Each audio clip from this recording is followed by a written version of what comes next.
안녕하십니까. 카스타포스트입니다. 2025년 9월 18일 한국 시장 개장을 앞두고 있습니다. 간밤 글로벌 시장은 연준의 금리 인하 결정에도 불구하고 마치 롤러코스터를 타는 듯한 극심한 변동성을 보였습니다. 오늘은 모두가 환호했던 금리 인하 소식이 어떻게 실망으로 바뀌었는지, 그리고 이 모든 것이 한국 시장에 어떤 의미를 갖는지 심층적으로 분석해드리겠습니다.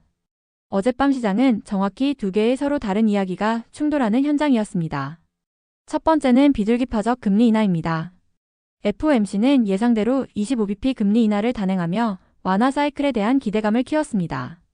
하지만 곧바로 제롬 파월 의장의 입에서 매파적 경고가 터져나왔습니다. 그는 끈질긴 인플레이션을 언급하며 추가 인하에 대한 신중한 태도를 보였고 시장의 기대감은 순식간에 차갑게 식어버렸습니다. 결국 시장은 완화 기대감이라는 환상에서 냉정한 현실을 직시하는 쪽으로 급격히 방향을 틀었습니다. 이 슬라이드의 그래프가 어젯밤 시장의 분위기를 가장 잘 보여줍니다. 금리 인하 발표 직후 다우지수가 장중 최고치를 경신할 정도로 시장은 환호했습니다. 하지만 파월 의장의 발언이 시작되자 분위기는 180도 바뀌었습니다. 기술주를 중심으로 매도세가 쏟아지며 상승분을 모두 반납하고 하락 마감하는 말 그대로 롤러코스터 장세가 펼쳐졌습니다. 이는 시장이 단순한 뉴스가 아닌 그 안에 숨겨진 미묘한 뉘앙스에 의해 움직였다는 것을 명확히 보여주는 대목입니다. 그렇다면 이 모든 것이 한국의 투자자들에게 의미하는 바는 무엇일까요? 세 가지 핵심 메시지를 기억해야 합니다. 첫째, 변동성의 확대입니다. 이제 연준의 명확한 신호를 기대하기 어려워졌습니다. 모든 경제 데이터 하나하나의 시장이 흔들릴 것입니다. 둘째, 강달러와 원화 약세입니다. 환율 상승 압력은 수입 물가를 자극해 한국은행의 금리 정책에 큰 부담이 될 것입니다. 마지막으로 지정학적 리스크입니다. 엔비디아와 중국의 갈등 심화는 반도체 중심의 우리 수출 전선의 중대한 위험 요인으로 떠올랐습니다. 이번 FOMC의 결정을 더 깊게 들여다보겠습니다. 연준은 연방기금 금리 목표 범위를 4.00%에서 4.25%로 25bp 인하했습니다. 하지만 이 결정은 CME 패드워치 툴 기준으로 이미 시장이 96% 확률로 예측했던 결과입니다. 즉, 금리 인하 그 자체는 시장에 아무런 새로운 정보가 아니었던 셈입니다. 시장이 처음에 환호했던 이유는 바로 이 점도표 때문이었습니다. FOMC 위원들의 향후 금리 전망을 보여주는 점도표는 2025년 말까지 두 차례의 추가 금리 인하가 더 있을 수 있음을 시사했습니다. 시장은 이를 연준이 본격적인 완화 사이클에 진입했다는 비둘기파적 신호로 해석했고, 이는 초기 랠리의 직접적인 원인이 되었습니다. 하지만 문제는 여기서부터 시작됩니다. 점도표를 통해 완화적인 정책 경로를 보여준 연준은 동시에 발표한 경제 전망에서는 오히려 매파적인 시각을 드러냈습니다. 근원 인플레이션 전망치는 상향 조정하고 GDP 성장률은 견고하게 유지될 것으로 내다본 것입니다. 정책은 비둘기파적인데 경제 전망은 매파적인 이 모순이 바로 시장 혼란의 근본적인 원인이었습니다. 그리고 이 혼란의 쐐기를 박은 것이 바로 제롬 파월 의장의 기자회견이었습니다. 그는 이번 금리 인하가 반드시 장기적이고 공격적인 완화 사이클의 시작을 의미하는 것은 아니다라고 선을 그으며 시장의 과도한 기대를 차단했습니다. 시장은 이를 매파적 금리 인하로 받아들였습니다. 즉, 금리를 내리긴 했지만 마지못해 내린 결정이며 다음 금리 인하의 문턱은 생각보다 훨씬 높을 것이라는 강력한 신호였습니다. 연준의 이중적인 메시지는 미국 증시의 엇갈린 운명으로 나타났습니다.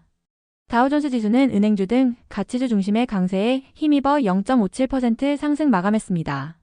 반면 금리에 민감한 기술주 중심의 나스닥은 0.39%, S&P 500 지수는 0.23% 하락하며 대조적인 모습을 보였습니다.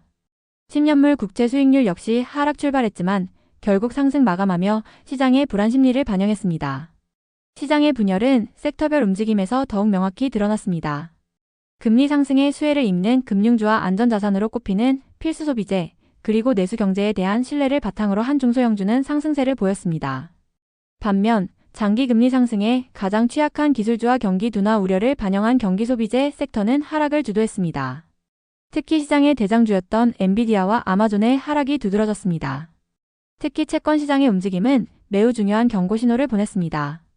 10년물 국채 수익률은 금리 인하 소식의 5개월 내 최저치까지 떨어졌다가 파월의 발언 이후 급반등하며 V자형 반전을 그렸습니다.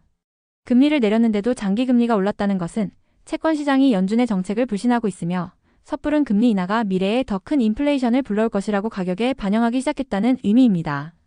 한편 FOMC 발표를 앞두고 다른 글로벌 시장들은 숨을 죽였습니다. 유럽의 STOXX 600 지수는 보합권에서 마감했고 9일 연속 랠리를 이어오던 아시아 증시도 잠시 쉬어가는 모습을 보였습니다. 전 세계 모든 투자자들이 워싱턴에서 나올 결정에 촉각을 곤두세우며 관망하는 전형적인 위험 회피 심리가 시장을 지배한 하루였습니다. 시장의 하방 압력을 가중시킨 또 하나의 중요한 뉴스가 있었습니다. 파이낸셜 타임스는 중국 당국이 자국 기업들에게 엔비디아의 최신 AI 칩 구매를 중단하라고 명령했다고 보도했습니다. 이 소식에 엔비디아 주가는 2.6% 하락하며 기술주 전반의 투자 심리를 급격히 냉각시켰습니다. 이는 단순한 기업 뉴스를 넘어 미중 기술 패권 갈등이 새로운 국면으로 접어들었음을 시사하는 중대한 사건입니다. 시장 심리의 또 다른 온도계를 보여준 사건은 바로 대여급 IPO였던 스타퍼브의 부진한 데뷔였습니다. 티켓 재판매 플랫폼인 스타퍼브는 상장 첫날 5.7% 하락 마감했습니다. 이론적으로 금리 인하가 위험 선호 심리를 높여야 하는 날 대형 IPO가 실패했다는 것은 지수 이면의 투자 심리가 매우 취약하고 신중하다는 것을 보여주는 탄광 속 카나리아와 같은 신호입니다. 이외에도 주목할 만한 기업들의 움직임이 있었습니다. 레스토랑 체인인 데이브 앤 버스터스는 실적 부진으로 18.8% 폭락하며 경기 소비재 지출의 약화를 여실히 보여주었습니다. 반면 초콜릿 회사 허쉬는 투자 등급 상향 조정 소식에 3% 상승하며 투자자들이 안전자산인 필수 소비재로 이동하고 있음을 증명했습니다. 연준의 매파적 스탠스는 외환과 원자재 시장에도 직접적인 영향을 미쳤습니다. 파월 의장 발언 이후 미국 달러 지수는 급반전하며 상승 마감했습니다. 이는 국채 수익률 상승과 완벽하게 동조화된 움직임으로 높은 수익률이 달러 자산의 매력도를 높였기 때문입니다. 돌아온 강달러는 원자재 시장에 하방 압력을 가했습니다. 사상 최고치를 경신했던 금 가격은 국채 수익률 상승이라는 기회비용 증가와 달러 강세에 밀려 0.86% 하락했습니다. WTI 원유와 닥터코퍼로 불리는 구리 가격 역시 글로벌 수요 둔화 우려와 달러 강세라는 이중고를 겪으며 하락 마감했습니다. 이제 이 모든 분석을 종합하여 한국 시장에 대한 구체적인 시사점을 정리해 보겠습니다. 가장 직접적인 영향은 환율입니다. 달러 강세는 원화 약세 압력으로 작용해 수입 물가를 자극하고 이는 한국은행의 통화정책 결정을 더욱 어렵게 만들 것입니다. 또한 미국의 높은 금리는 신흥시장인 한국으로부터의 자본 유출 위험을 높여 증시와 원화 가치의 이중 하방 압력으로 작용할 수 있습니다.